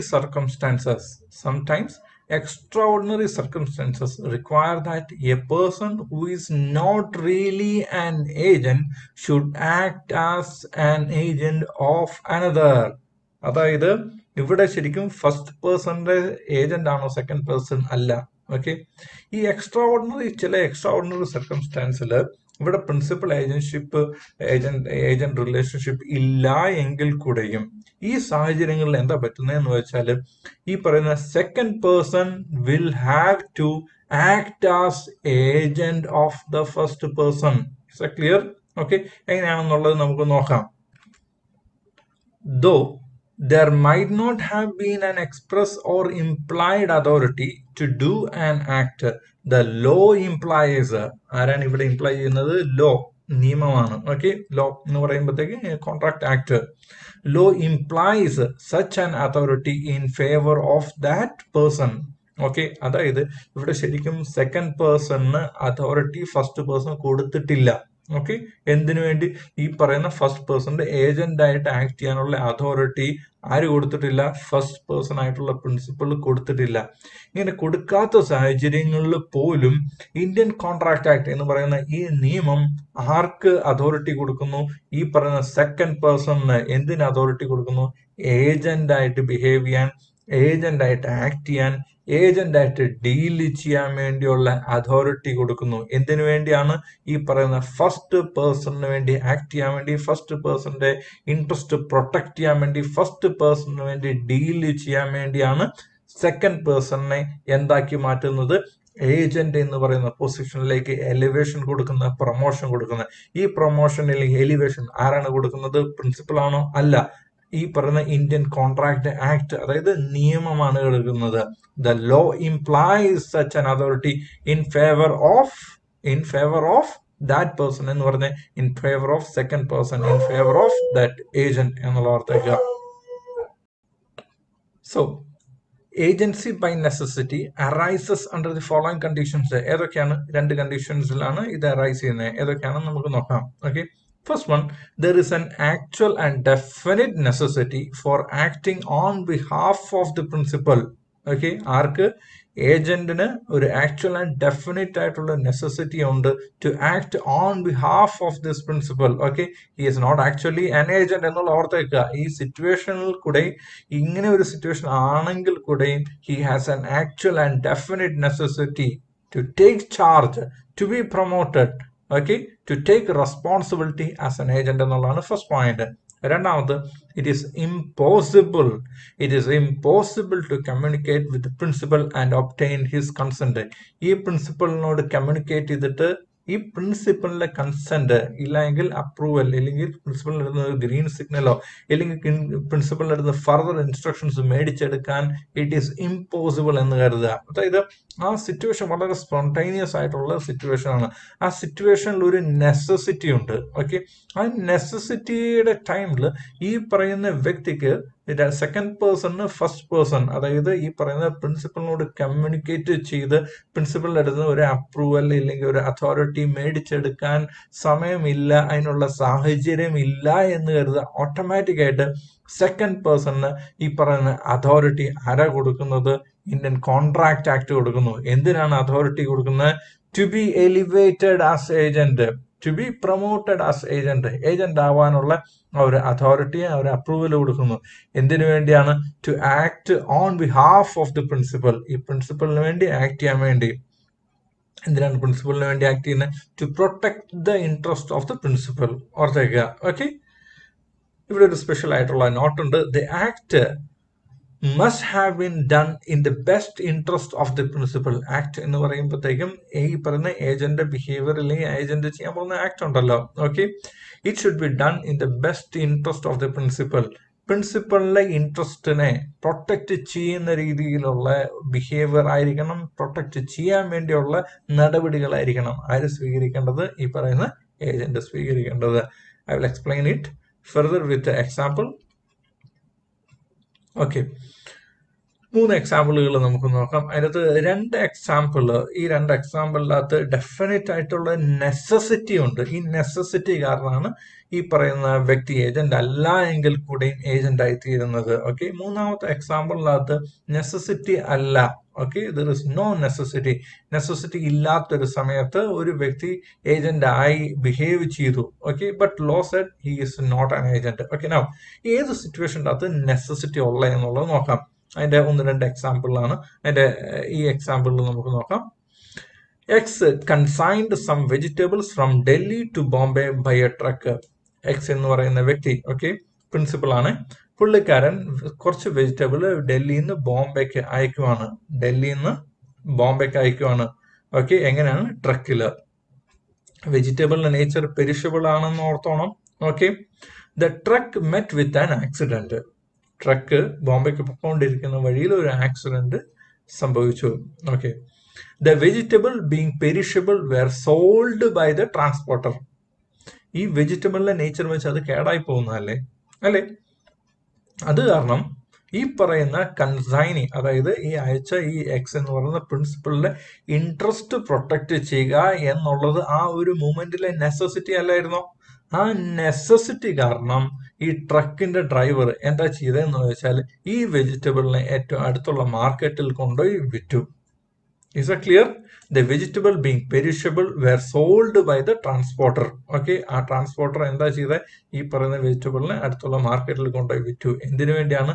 വിറ്റിട്ടില്ല, ഈ വണ്ടിയെ തന്നെ കിടക്കുവാണ് എന്ന് കരുതി അത് പെരിഷബിൾ നേച്ചർ ആയതാണ്, അത് കേടായി പോവും, അതിൻ്റെ അകത്ത് യാതൊരു വിലയും ആർക്ക് കിട്ടാതെ പോവും, ഈ പറയുന്ന അയച്ച ഈ ഒരു പ്രിൻസിപ്പളിന് കിട്ടാതെ പോവും. Okay, this sale being binding on X. X എന്ന് പറയുന്ന പ്രിൻസിപ്പളിന് ഇത് ബൈൻഡിങ് ആണ് എന്ന്, അതായത് പിന്നീട് എക്സ് പ്രിൻസിപ്പളിന് പറയാൻ പറ്റത്തില്ല. എന്ത് പറയാൻ പറ്റത്തില്ല? നീ എന്തിനു അങ്ങനെ ചെയ്തു എന്ന് ചോദിക്കാൻ പറ്റത്തില്ല. കാരണം ആ വ്യക്തി, ആ ഡ്രൈവർ ഇല്ലെങ്കിൽ ആ ഒരു ട്രാൻസ്പോർട്ടർ അങ്ങനെ വിറ്റതിന് കാരണം തന്നെ ഈ പറയുന്ന അയച്ച ഈ ഒരു പ്രിൻസിപ്പളിനെ ഈ ഒരു കൺസൈനറിന്റെ ഇൻട്രസ്റ്റിനെ പ്രൊട്ടക്ട് ചെയ്യാൻ വേണ്ടിയാണ് എന്നുള്ള ഓർത്തേക്കുക. The transporter became an agent by necessity. ആ മൂമെന്റില് ആ നെസസിറ്റി കാരണമാണ് പുള്ളിക്കാരൻ എന്തായി മാറുന്നത്? ഏജന്റായി മാറുന്നത്. Is A clear? ഓക്കെ, ഓർത്തേക്ക. So there should be a definite necessity. There should be a definite necessity, and ആ ഡെഫിനറ്റ് നെസസിറ്റിക്കകത്ത് രണ്ടാമത്തെ കണ്ടീഷൻ എന്നതാ? ഈ പറയുന്ന പ്രിൻസിപ്പിളിനോട് കമ്മ്യൂണിക്കേറ്റ് ചെയ്യാനുള്ള സാവകാശം സമയം ഇല്ല എന്ന് കരുതുക. ആ സാഹചര്യത്തിന്റെ അത് കമ്മ്യൂണിക്കേറ്റ് ചെയ്ത് അപ്രൂവൽ മേടിക്കാൻ പറ്റത്തില്ല എന്ന് കരുതുക. ഓട്ടോമാറ്റിക് ആയിട്ട് ലോ ആണ് എംപവർ ചെയ്യുന്നത്, ലോ ആണ് പവർ കൊടുക്കുന്നത്, ലോ ആണ് അതോറിറ്റി കൊടുക്കുന്നത്. ആർക്ക്? ഈ ട്രാൻസ്പോർട്ടറിന്. ഓക്കെ, എന്തായി മാറാൻ വേണ്ടി? ഏജന്റായി മാറാൻ വേണ്ടി. ആരുടെ ഏജന്റായി മാറാൻ വേണ്ടി? ഈ പറയുന്ന ഗുഡ്സ് അയച്ച ഈ കൺസൈനറിന്റെ ഏജന്റായിട്ട് മാറാൻ വേണ്ടി. ഓക്കെ, ആ ഒരു അവകാശം, ആ ഒരു അതോറിറ്റി ഇന്ത്യൻ കോൺട്രാക്ട് ആക്ട് കൊടുക്കുന്നു. This is agency by necessity. Okay, അടുത്ത എക്സാമ്പിൾ നോക്കാം. A send a horse. A send a horse, കുതിരനെ, വിത്ത് ദ റെയിൽവേസ്. റെയിൽവേസിൽ കുതിരനെ വെക്കുകയോ? ഓക്കെ, അയക്കോ? ഓഫ് കോഴ്സ് അയക്കാൻ പറ്റും. ഓക്കെ, രാജസ്ഥാനിൽ നോർത്ത് ഇന്ത്യയിലൊക്കെ ചെന്ന് കുതിര മേടിക്കുകയാണ് എന്ന് കരുതുക. കുതിരനെ എങ്ങനെ ഇങ്ങോട്ട് കൊണ്ടുവരുന്നത്? നമുക്കൊരു ട്രെയിനിൽ ഒരു വാഗൺ ബുക്ക് ചെയ്ത് ട്രെയിനിൻ്റെ അത് കൊണ്ടുവരാൻ പറ്റും. Okay, now A send a horse with the railways. At the destination nobody took the delivery of the horse. ഈ ഹോഴ്സ് ലെറ്റ്സ് ഫോർ എക്സാമ്പിൾ രാജസ്ഥാനിൽ നിന്ന് ട്രെയിനെ കയറ്റി വിട്ടു എന്ന് കരുതുക നമ്മുടെ കോട്ടയത്ത്. ഈ ട്രെയിൻ വന്നു കഴിഞ്ഞപ്പോഴത്തേക്കും ഈ ട്രെയിനിൻ്റെ അകത്ത് ഈ കുതിരേനെ ഇറക്കി അതിന്റെ ഡെലിവറി എടുക്കാൻ വേണ്ടി ആൾ അവിടെ ചെന്നില്ല. The railway company therefore had to feed the horse. ഈ ഹോഴ്സിനെ, ഈ കുതിരനെ നോക്കേണ്ട പിന്നെ ഉത്തരവാദിത്തം ആരുടെ മാറി? ഈ പറയുന്ന റെയിൽവേ കമ്പനി, ഇല്ലെങ്കിൽ ആ ഒരു റെയിൽവേയുടെ ഇൻചാർജ് ആയിട്ടുള്ള ഉദ്യോഗസ്ഥരാരാണോ, നമ്മുടെ കോട്ടയം റെയിൽവേ സ്റ്റേഷന്റെ ഉദ്യോഗസ്ഥരാരാണോ, അവരുടെ ഉത്തരവാദിത്തമായി മാറി. Okay, the court held that the railway company could recover the amount for feeding the horse because the company gets the authority to bind the owner because of the emergency situation. Is it clear? അതായത് ഈ emergency സിറ്റുവേഷൻ്റെ അത് കുതിര ഇവിടെ വന്നിട്ട് നിൽക്കുവാണ്, കുതിരനെ ഇറക്കാൻ വേണ്ടിയുള്ള ആള് വന്നിട്ടില്ല. സോ ഓട്ടോമാറ്റിക്കായിട്ട് it's an emergency situation. Okay, ഈ എമർജൻസി സിറ്റുവേഷൻ്റെ അകത്ത് പ്രിൻസിപ്പളിനെ കോൺടാക്ട് ചെയ്തിട്ട് ഇനി എന്നാ ചെയ്യണ്ടേ എന്നുള്ള ഇൻഫർമേഷൻ മേടിച്ചെടുക്കാനുള്ള സാഹചര്യമോ സാവകാശമോ ഇല്ല എന്ന് കരുതുക. അങ്ങനെയാണെങ്കിൽ ആ ഇമ്മീഡിയറ്റ് ആയിട്ടുള്ള നെസസിറ്റി ഫുൾഫില്ല് ചെയ്യുക എന്നുള്ള ഉത്തരവാദിത്വം ഈ റെയിൽവേ ഉദ്യോഗസ്ഥരല്ലേ. സോ അങ്ങനെ റെയിൽവേ ഉദ്യോഗസ്ഥർ ആ കുതിരേനെ ഇറക്കി. ഓക്കെ, ഇത് പണ്ടത്തെ ഒരു കേസാണ്. ഓക്കെ, ഇങ്ങനെ ഇറക്കിയിട്ട് ആ കുതിരേനെ ഫീഡ് ചെയ്തു. ഓക്കെ, ഇങ്ങനെ ഫീഡ് ചെയ്ത് കുറച്ചാൾ കഴിഞ്ഞപ്പോഴത്തേക്കുമാണ് ഈ പറയുന്ന ഓണർ വരുന്നത്. ഞാൻ പണ്ടൊരു കുതിരേനെ അയച്ചിട്ടുണ്ടായിരുന്നു, അത് പണ്ട് ഇവിടെ വന്നിട്ടുണ്ടായിരുന്നു, എനിക്ക് വരാൻ പറ്റിയില്ലല്ലോ സാറേ എന്ന് പറഞ്ഞുകൊണ്ട്. ഓക്കെ, ആ കുതിരേനെ കൊണ്ടുവന്ന് അവിടെ ഇറക്കിയ ടൈം മുതൽ അതിനെ ഫീഡിങ്, അതിനെ മെയിൻറ്റെയിൻ ചെയ്യാൻ വേണ്ടി ചിലവായതായിട്ടുള്ള എല്ലാ കാശും ആർക്ക് കൊടുക്കേണ്ടതായിട്ട് വന്നു? ഈ കുതിരയുടെ ഓണർ ഈ പറയുന്ന റെയിൽവേ കമ്പനിക്ക് കൊടുക്കേണ്ടതായിട്ട് വന്നു. കാര്യം എന്താണെന്ന് വെച്ചാൽ ഈ പറയുന്ന പ്രിൻസിപ്പളിനെ ഏജന്റ് ആയിട്ട് ഏജന്റ് ബൈ നെസസിറ്റി ആയിട്ട് ഏജന്റ് ബൈ നെസസിറ്റി എന്ന് പറയുന്ന ഈ ക്ലോസ് പ്രകാരം ഈ പറയുന്ന റെയിൽവേ കമ്പനി ഓട്ടോമാറ്റിക് ആയിട്ട് ഏജന്റ് ആയി മാറി, ഏജന്റ് ആയി എലിവേറ്റഡ് ആയി, and to protect the interest of the person who has send this horse, they have to feed this particular horse. Is that clear? Okay, so ഇതാണ് രണ്ട് example നെസസിറ്റിയുടെ, event of നെസസിറ്റിയുടെ. Now മൂന്നാമതായിട്ടുള്ള ഈ സിറ്റുവേഷന് ഇതിൻ്റെ അകത്ത് നെസസിറ്റി ഉണ്ട് എന്ന് തോന്നും, പക്ഷെ in really there is no necessity. Okay, X stored some furniture in Y's house. വൈയുടെ വീട്ടിൽ എക്സ് കുറച്ച് ഫർണിച്ചർ സൂക്ഷിച്ചു ഫ്രീ ഓഫ് ചാർജ്. ഓർത്തേക്ക, ഫ്രീ ഓഫ് ചാർജ് ആയിട്ട് സൂക്ഷിച്ചു. ആഫ്റ്റർ 3 years, 1 കൊല്ലം കഴിഞ്ഞു, 2 കൊല്ലം കഴിഞ്ഞു, 3 കൊല്ലം കഴിഞ്ഞിട്ടും കൂടെ വൈ ഈ പറയുന്ന വൈയുടെ ഹൗസിൽ എക്സ് വന്നിട്ട് ഈ പറയുന്ന ഫർണിച്ചർ എടുത്തില്ല. Okay, after 3 years Y needed the space occupied by the furniture. Okay, വൈക്ക് എന്ത് വേണമായിരുന്നു? ആ ഫർണിച്ചർ വെച്ചേക്കുന്ന ആ സ്ഥലത്ത് വേറെ എന്തെങ്കിലും ആവശ്യങ്ങൾക്ക് വേണ്ടി ആ സ്പേസ് വേണമായിരുന്നു. ഓക്കെ, സോ അത് കാരണം he obtained X address from the bank. ബാങ്കിൽ ചെല്ലുന്നു, എന്നിട്ട് എക്സിന്റെ അഡ്രസ് മേടിച്ചെടുക്കുന്നു, എന്നിട്ട് he wrote 2 letters to him. He wrote എത്ര letters? 2 letters to him, but received no reply. അതായത് ഈ ഫർണിച്ചറിന്റെ ഓണറിന് 2 ലെറ്റർ അയച്ചു. ഓക്കെ, എന്നിട്ട് ഈ 2 ലെറ്ററിന് മറുപടി കിട്ടിയിട്ടില്ല. മറുപടി കിട്ടാത്ത കാരണം ഈ വൈ എന്ത് ചെയ്തു എന്ന് വെച്ചാൽ Y then sold the furniture. Okay, അതിനുശേഷം വൈയുടെ വാദഗതി എന്തായിരുന്നു എന്ന് വെച്ചാൽ എനിക്ക് നെസസിറ്റി ഉണ്ടായിരുന്നു. ഓക്കെ, അത് കാരണമാണ് ഞാൻ ഈ പറയുന്ന ഫർണിച്ചർ വിറ്റ എന്നുള്ളത്. ഓക്കെ, ഈ ഫർണിച്ചർ ഞാൻ കളഞ്ഞില്ലോ, വിൽക്കുകയല്ലേ ചെയ്തേ, വിറ്റ കാശ് എൻ്റെ കയ്യിലുണ്ടല്ലോ. ഓക്കെ, ഇത് ഞാൻ എൻ്റെ പ്രിൻസിപ്പൽ, അതായത് ഈ എക്സിന്റെ ഇൻട്രസ്റ്റ് പ്രൊട്ടക്ട് ചെയ്യാൻ വേണ്ടി ഈ പറയുന്ന ക്യാഷ് ഞാൻ കൊടുത്തോളാം എന്നുള്ളതാണ് Y വാദിച്ചത്. It was held that sale was not binding on the owner because there was no emergency which required the sale of the furniture. Point, emergency എന്ന് പറഞ്ഞാൽ 3 കൊല്ലമായിട്ടിരിക്കുന്ന ആ ഫർണിച്ചർ അന്ന് തന്നെ അപ്പം തന്നെ വിൽക്കണം. എന്തായിരുന്നു ഇത്ര വാശി? എന്തായിരുന്നു ഇത്ര നെസസിറ്റി? ഓക്കെ, യാതൊരു നെസസിറ്റി ഇല്ലായിരുന്നല്ലോ, അന്ന് തന്നെ വിൽക്കേണ്ട. അതായത് ആ ഒരു സിറ്റുവേഷൻ, ക്രൂഷ്യൽ ആയിട്ടുള്ള സിറ്റുവേഷൻ ഉണ്ട് എന്ന് കരുതുക. ആ സിറ്റുവേഷനിൽ പ്രിൻസിപ്പലിന്റെ ഇൻട്രസ്റ്റ് പ്രൊട്ടക്ട് ചെയ്യാൻ വേണ്ടി ഏതെങ്കിലും ഒരു വ്യക്തി തയ്യാറാവേണ്ടതായിട്ട് വരുവാണ് എന്ന് കരുതുക. അങ്ങനെയാണെങ്കിൽ മാത്രമേ ഏജൻസി ബൈ നെസസിറ്റി ഉണ്ടാവത്തുള്ളൂ എന്നുള്ള ഓർത്തേക്കുക. So this is agency by necessity. Employed അതോറിറ്റിയുടെ 3 സബ് ഡിവിഷൻസ് ആയിരുന്നു, ഇതാണ് മൂന്നാമത്തെ സബ് ഡിവിഷൻ. ദെൻ അടുത്തത് agency by operation of law. Sometimes agency may arise by operation of law. Okay, operation of law എങ്ങനെയാണെന്നുള്ളത് നോക്കാം. Agency by operation of law is said to arise when the law treats one person as an agent of another. എങ്ങനെയാ? It's said to arise when law, നിയമം, okay, treats one person as an agent of another. Okay, now ഇവിടെ law എന്ന് പറയുമ്പോഴത്തേക്കും ഏത് law വേണമെന്ന് വെച്ചാലും ആകാം എന്നുള്ള ഓർത്തേക്കാം. സോ ഏതെങ്കിലും ഒരു ലോ വൺ പേഴ്സണിനെ മറ്റൊരു പേഴ്സണിന്റെ ഏജന്റ് ആയിട്ട് ട്രീറ്റ് ചെയ്യുന്നു എന്ന് കരുതുക, then it will amount to agency by operation of law. I will explain it with an example. ഇതല്ലേ, for example, when a company is formed, its promoters are its agents by operation of law. അല്ലെ, ഒരു company formed ആകുമ്പോഴത്തേക്കും company formed ആവുന്ന ടൈമിൽ promoters okay, അവർ agent ആയിട്ട് ആരുടെ? കമ്പനിയുടെ agent ആയിട്ട് ബിഹേവ് ചെയ്യുന്നു. എന്തിനു വേണ്ടി? കമ്പനിയുടെ ഇൻട്രസ്റ്റ് പ്രൊട്ടക്ട് ചെയ്യാൻ വേണ്ടി. On behalf of the company അല്ലെ, ദേ ആർ ആക്ടിങ് അല്ലെ, on behalf of the company promoters are acting.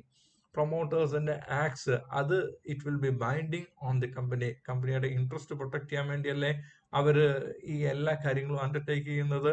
Okay, so on behalf of the company, promoters will be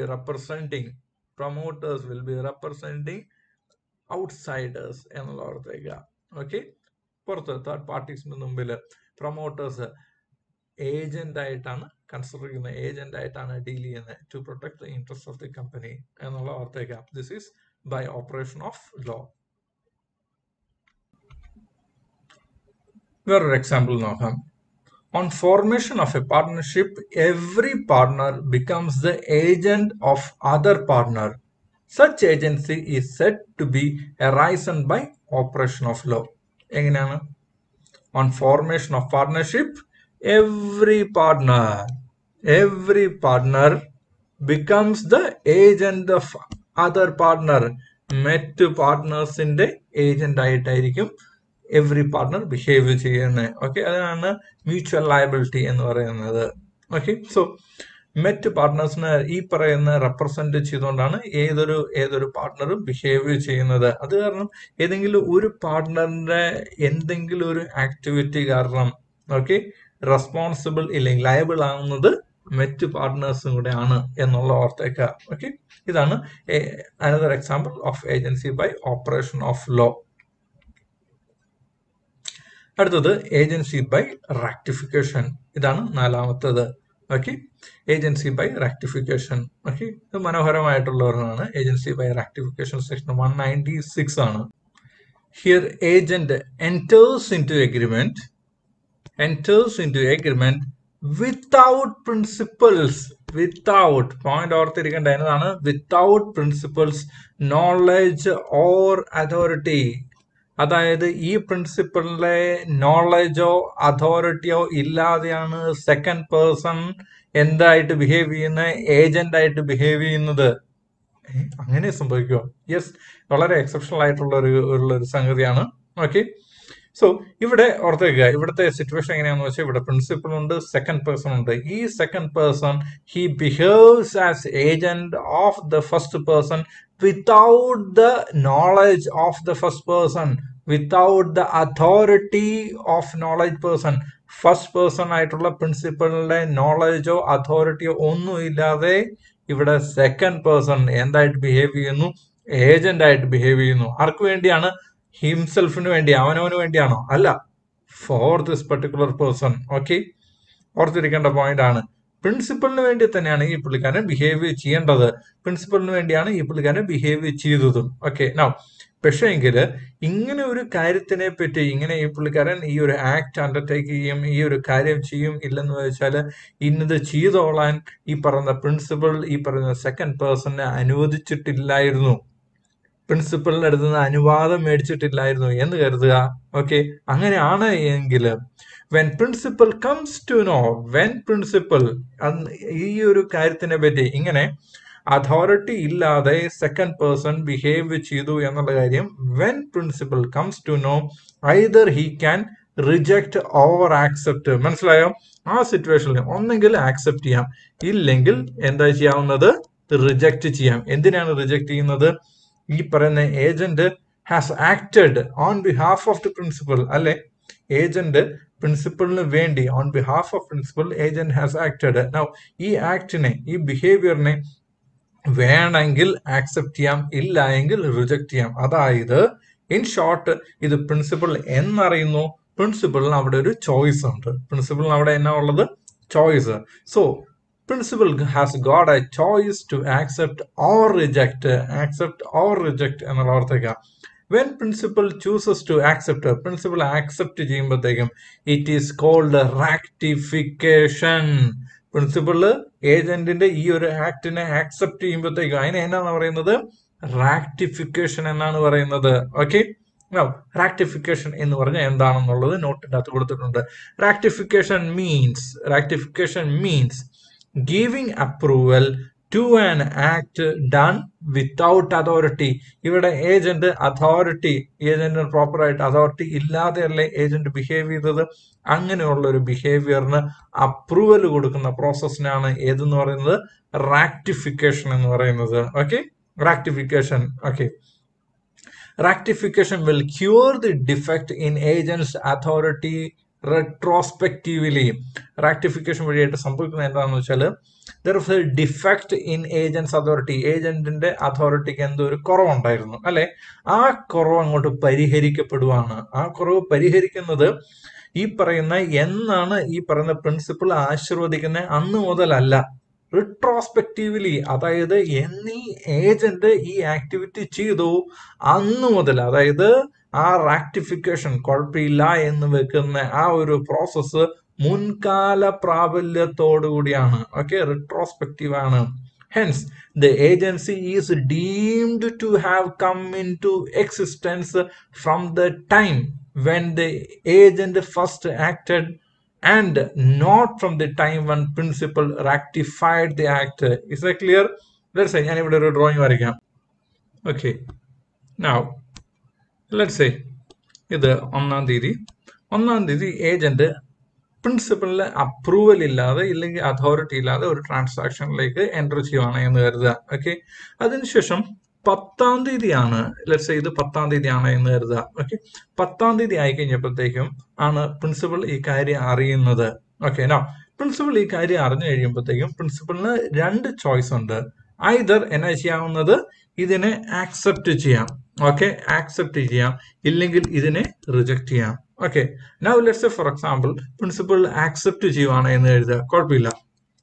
കുഴപ്പമില്ല എന്ന് വെക്കുവാണ്, ആക്സെപ്റ്റ് ചെയ്യുവാണ് എന്ന് കരുതുക. ഓക്കെ, അങ്ങനെയാണെങ്കിൽ എന്ന് മുതലായിരിക്കും ഈ പറയുന്ന കാര്യം അതിന്റെ ആപ്ലിക്കബിലിറ്റി വരുന്നത് എന്നുള്ളതാണ് ലാസ്റ്റ് പോയിന്റ്. അത് agency is deem to have come into existence from the time when the agent first acted. Agent first act ചെയ്ത ടൈം ഏതാണ്? 1-ാം തീയതി അല്ലേ? അന്ന് മുതലായിരിക്കും ഇത് പ്രാബല്യത്തിൽ വരുന്ന ഈ കോൺട്രാക്ട് ഓഫ് ഏജൻസി പ്രാബല്യത്തിൽ വരുന്നത്. അതായത് ഏജന്റ് പ്രിൻസിപ്പലിനെ റെപ്രസെന്റ് ചെയ്തത് 1-ാം തീയതി മുതലായത് കാരണം അന്ന് മുതലായിരിക്കും ഇതിന്റെ ഒരു റാക്ടിഫിക്കേഷൻ എന്ന് പറയുമ്പോഴത്തേക്കും giving approval to act done without authority. Okay, and not from the time when principal ratified the act. 10-ാം തീയതി അല്ലേ റാക്ടിഫൈ ചെയ്ത, കുഴപ്പമില്ല എന്ന് വെച്ച് അന്ന് മുതലായിരിക്കത്തില്ല അതിന്റെ പ്രാബല്യത്തിൽ വരുന്നത്. പിന്നെയോ 1-ാം തീയതി മുതലായിരിക്കും ഇതൊരു പ്രാബല്യത്തിൽ വരുന്നത്. അതായത് റാക്ടിഫൈ ചെയ്യുമ്പോഴത്തേക്കും അതൊരു മുൻകാല പ്രാബല്യം. അത് എന്ന് മുതലാണ് ഈ ഏജന്റ് പ്രിൻസിപ്പലിനെ റെപ്രസെന്റ് ചെയ്യാൻ തുടങ്ങിയോ അന്ന് മുതൽ.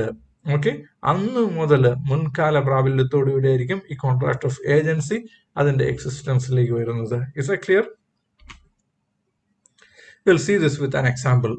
Mr. A, the managing director of a company. Mr. A ഒരു കമ്പനിയുടെ മാനേജിംഗ് ഡയറക്ടർ ആണ്. Mister A, okay, is the managing director എന്നുള്ള ഓർത്തേക്കുക. Managing director of a company without prior authority from the കമ്പനിയുടെ അടുത്ത് പ്രിയർ ആയിട്ട് അതോറിറ്റി ഇല്ലാത്ത സമയത്ത് accepted an offer made by mister T. Okay, ഇവിടെ മിസ്റ്റർ ടി എന്താ ചെയ്തതെന്ന് വെച്ചാൽ ഒരു ദിവസം കമ്പനിയിൽ ചെന്നു. ഓക്കെ, കമ്പനിയുടെ മാനേജിംഗ് ഡയറക്ടർ ആയിട്ടുള്ള മിസ്റ്റർ എനെ ചെന്ന് കാണുന്നു. എന്നിട്ട് ഒരു ഓഫർ കൊടുക്കുവാണ്. ഓക്കെ, ഈ ഓഫർ കൊടുക്കുമ്പോഴത്തേക്കും ഓർത്തേക്കണം, ഇത് managing director mister A managing director ആയത് കാരണം ഒരു ഓഫർ അങ്ങോട്ട് കൊടുക്കുന്നു. എന്തെങ്കിലും ഒരു ഗുഡ്സിന്റെ സപ്ലൈ റിലേറ്റഡ് ആയിട്ടുള്ള മെഷീനറിയുടെ സപ്ലൈയോ അങ്ങനെ എന്തെങ്കിലും ഒരു ഓഫർ എന്ന് നമുക്ക് വിചാരിക്കാം. ഓക്കെ, നൗ ഈ പറയുന്ന ഓഫറിന് ഒരു ആക്സെപ്റ്റൻസ് കൊടുക്കണമല്ലോ. ഈ പറയുന്ന ടിയുടെ ഓഫറിന് ആരാണ് ആക്സെപ്റ്റൻസ് കൊടുക്കുന്നത്? ഈ പറയുന്ന എ ആണ് ഇവിടെ ആക്സെപ്റ്റൻസ് കൊടുക്കുന്നത്, മാനേജിംഗ് ഡയറക്ടർ. പക്ഷേ എങ്കിൽ മാനേജിംഗ് ഡയറക്ടറിന് ഇതിന് ആക്സെപ്റ്റൻസ് കൊടുക്കാനുള്ള അപ്രൂവലോ അതോറിറ്റിയോ ഉണ്ടായിരുന്നോ? ഇല്ല. Okay, that's A situation. ഈ എക്സാമ്പിൾ നമുക്ക് ഒന്നുകൂടെ ഒന്ന് വായിച്ചു നോക്കാം. Okay, Mr. A, the managing director of a company, without prior authority from the company, accepted an offer. Okay, so ഈ പറയുന്ന T മിസ്റ്റർ എക്ക് കൊടുത്ത ഓഫർ ആക്സെപ്റ്റ് ചെയ്തു. Accepted an offer made by T on behalf of the company. പുള്ളിക്കാരന്റെ personal ഗ്രൗണ്ടിലാണ് പുള്ളിക്കാരൻ accept ചെയ്തേക്കുന്നത്, അല്ല, ഓൺ ബിഹാഫ് ഓഫ് ദി കമ്പനിയാണ് ആക്സെപ്റ്റ് ചെയ്തത്. Okay, mister T later on revoke the offer. T എന്നാ ചെയ്തേ? ആ ഓഫർ റിവോക്ക് ചെയ്തു. Okay, revoke the offer, but the company ratified his acceptance. Mister A എന്ന് പറയുന്ന മാനേജിംഗ് ഡയറക്ടർ ഉണ്ടല്ലോ, അന്നേരം ആ ഒരു ആക്സെപ്റ്റൻസ് കൊടുത്തത് അതോറിറ്റി ഇല്ലാതെ ആണ് ആ പറയുന്ന അതോറിറ്റി കൊടുത്തത്. ഓക്കെ, ആൻഡ് സബ്സിക്വന്റ് ആയിട്ട് എന്നാ സംഭവിച്ചു എന്ന് വെച്ചാൽ സബ്സിക്വന്റ് ആയിട്ടുള്ള ബോർഡ് മീറ്റിംഗിന്റെ അകത്ത് ഇന്നപോലെ ബോർഡ് ഓഫ് ഡയറക്ടേഴ്സ് എല്ലാവരോട് കൂടി കഴിഞ്ഞപ്പോഴത്തേക്കും ഈ മാനേജിംഗ് ഡയറക്ടർ ഇന്നപോലെ നമുക്ക് മിസ്റ്റർ ടിയുടെ അടുത്ത് നിന്ന് തേർഡ് പാർട്ടിയുടെ അടുത്ത് നിന്ന് ഇന്നപോലെ ഒരു ഓഫർ കിട്ടിയിട്ടുണ്ട്, ഞാൻ അത് ആക്സെപ്റ്റ് ചെയ്തു, എനിക്കതിന് അതോറിറ്റി ഇല്ലായിരുന്നു എന്ന് പറയുകയാണ്. ഓക്കെ, അന്നേരം ബോർഡ് ഒരു റെസൊല്യൂഷൻ പാസ് ചെയ്യുന്നു. എന്താണ് റെസൊല്യൂഷൻ പാസ് ചെയ്യുന്നത്? മാനേജിംഗ് ഡയറക്ടറിന് അതോറിറ്റി ഇല്ലായിരുന്നു എങ്കിൽ കൂടെയും we are ratifying the act എന്ന്. മനസ്സിലായോ? We are giving authority, we are giving approval to the act എന്ന് പറയുമ്പോഴത്തേക്ക് ആ അപ്രൂവൽ എങ്ങനെയായിരിക്കും? റിട്രോസ്പെക്റ്റീവ് ആയിരിക്കും. റിട്രോസ്പെക്റ്റീവ് എന്ന് പറയുമ്പോൾ മുൻകാല പ്രാബല്യത്തോടു കൂടി ആയിരിക്കും എന്നുള്ള ഓർത്തേക്കുക. സോ ഓട്ടോമാറ്റിക് ആയിട്ട് അവിടെ ആക്സെപ്റ്റൻസ് കൊടുത്തത് അതൊരു വാലിഡ് ആയിട്ടുള്ള ആക്സെപ്റ്റൻസ് ആയി മാറുന്നത്. മനസ്സിലായോ? ഈ ടിയുടെ അടുത്ത് നിന്ന് കിട്ടിയ ഓഫറിന് അഗെയിൻസ്റ്റ് ആയിട്ട് കൊടുത്ത ആക്സെപ്റ്റൻസ് ഡിഫക്റ്റീവ് ആണോ? അല്ല, അതിന്റെ ഡിഫക്റ്റ് റെക്ടിഫൈ ചെയ്യുന്നു. റെക്ടിഫൈ ചെയ്യുക എന്ന് പറയുമ്പോൾ റിട്രോസ്പെക്റ്റീവ്ലി ആണ് അതിന്റെ റെക്ടിഫിക്കേഷൻ. സോ ഇത് മുൻകാല പ്രാബല്യത്തോടു കൂടിയാണ് ഈ ഓഫറിന് ഇവിടെ ആക്സെപ്റ്റൻസ് കൊടുക്കുന്നത്. ആൻഡ് അത് ഒരു വാലിഡ് ആയിട്ടുള്ള എഗ്രിമെന്റിലേക്കാണ് പോകുന്നത്. അങ്ങനെ ഒരു വാലിഡ് ആയിട്ടുള്ള എഗ്രിമെന്റിലേക്ക് പോയി കഴിഞ്ഞാൽ എന്താ സംഭവിക്കുന്നത്? പിന്നീട് ഇതിന്റെ അകത്തുള്ള ഏതെങ്കിലും പാർട്ടി ബാക്ക് ഔട്ട് ചെയ്യുവാണെങ്കിൽ other person can sue you. അല്ലെ? നമ്മൾ പഠിച്ചിട്ടുള്ളതല്ലേ? Okay. It was held that Mr. T is bound by a ratification because ratification related back to the time of A's acceptance. ഇത് ഈ പറയുന്ന റാക്ടിഫിക്കേഷൻ അത് ക്യൂർ ചെയ്തു, defect എല്ലാം cure ചെയ്തു. സോ അത് കാരണം ഈ പറയുന്ന ഓഫർ ടു ആക്സെപ്റ്റൻസ് അതൊരു പെർഫെക്റ്റ് ആയിട്ടുള്ള ഒരു എഗ്രിമെന്റ് ആണ്, പെർഫെക്റ്റ് ആയിട്ടുള്ള കോൺട്രാക്റ്റിലാണ് എൻട്രി ചെയ്തേക്കുന്നത്. അത് കാരണം mister T cannot say that അതൊരു പ്രോപ്പർ ആയിട്ടുള്ള എഗ്രിമെന്റിൽ കോൺട്രാക്ട് ആയിരുന്നില്ല എന്ന് ആർക്ക് പറയാൻ പറ്റത്തില്ല? ടിക്ക് പറയാൻ പറ്റത്തില്ല. T has to fulfill this particular obligation. ഈ പറയുന്ന ഒബ്ലിഗേഷൻ, ഈ പറയുന്ന ഓഫർ അത് ഫുൾഫിൽ ചെയ്യണം. ഇല്ല എങ്കിൽ അതിന്റെ പെനാൽറ്റീസ് എന്താണോ അതിന്റെ പേയ്മെന്റ് നടത്തി അതിന്റെ അകത്ത് ഈ പറയുന്ന കോൺട്രാക്ടിന്റെ അകത്ത് എക്സിറ്റ് ചെയ്യണം എന്നുള്ളത്. Is A clear? സോ ഇവിടെ ശ്രദ്ധിക്കേണ്ട പോയിന്റ് മിസ്റ്റർ എ എന്ന് പറയുന്നത് മാനേജിംഗ് ഡയറക്ടർ ആയിരുന്നു. ആ ഒരു പൊസിഷൻ മാത്രമേ ഉണ്ടായിരുന്നുള്ളൂ. പുള്ളിക്കാരന് എന്തിന്റെ കുറവുണ്ടായിരുന്നു? അതോറിറ്റിയുടെ അപ്രൂവലിന്റെ കുറവുണ്ടായിരുന്നു. ആ അതോറിറ്റി ഇല്ലെങ്കിൽ അപ്രൂവലിന്റെ കുറവുണ്ടായിരുന്ന സമയത്ത് പുള്ളിക്കാരൻ ഏജന്റ് ആയിട്ട് ആക്ട് ചെയ്തു. ശരിക്കും ഏജന്റ് ആയിരുന്നോ? ഇല്ല, ഏജന്റ് ആയിട്ട് തന്നെയാണ് ആക്ട് ചെയ്തത്. ആർക്ക് വേണ്ടി? കമ്പനിക്ക് വേണ്ടിയാണ് ആക്ട് ചെയ്തത് എന്ന് ഓർത്തേക്കുക. ഓക്കെ, നൗ ആ സിറ്റുവേഷനിൽ കമ്പനി റാക്ടിഫൈ ചെയ്യുന്ന വഴിയായിട്ട് മാനേജിംഗ് ഡയറക്ടർ ഓട്ടോമാറ്റിക്കലി എന്തായി മാറുന്നു? കമ്പനിയുടെ ഏജന്റായി മാറുന്നു. Retrospective effect. So from retrospective effect, he will not only be managing director, he will also be agent of the company. Agent ആയി കഴിയുമ്പോഴത്തേക്കും acts done by the agent will be binding upon the principal. അല്ലെ? acts done by the agent will be binding on the principal. അങ്ങനെ ഈ പറയുന്ന കമ്പനിയും third പാർട്ടിയും, company mister ടിയും തമ്മിലുള്ള ബൈൻഡിങ്ങിലേക്ക്, കോൺട്രാക്റ്റിലേക്കാണ് അൾട്ടിമേറ്റ് ആയിട്ട് ഇത് റിസൾട്ട് ചെയ്ത് എന്നുള്ള ഓർത്തേക്കുക. So this is agency by ratification, section 196. So this is the end of part 2. Thank you for your patient listening. Thank you.